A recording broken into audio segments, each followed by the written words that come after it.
এখন আসেন কাদের উপর সদকাতুল ফিতর ওয়াজিব? এই সদকাতুল ফিতরটা কাদের উপর ওয়াজিব?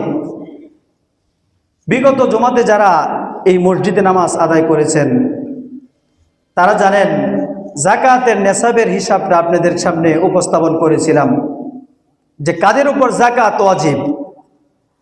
যাদের উপর যাকাত ওয়াজিব সদকাতুল ফিতর তাদের উপরই ওয়াজিব, কিন্তু একটু পার্থক্য আছে। যাকাতের টাকা পূর্ণ 1 বছর অতিবাহিত হওয়ার পরে আপনার উপর ফরজ হয়, কিন্তু সদকাতুল ফিতরটা ওয়াজিব হয় কখন?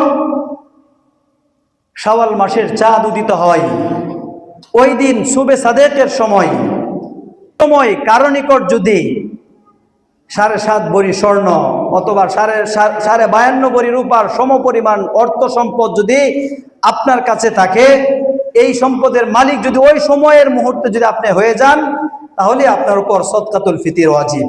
এটা 1 বছর অতিবাহিত হওয়ার সুযোগ নাই।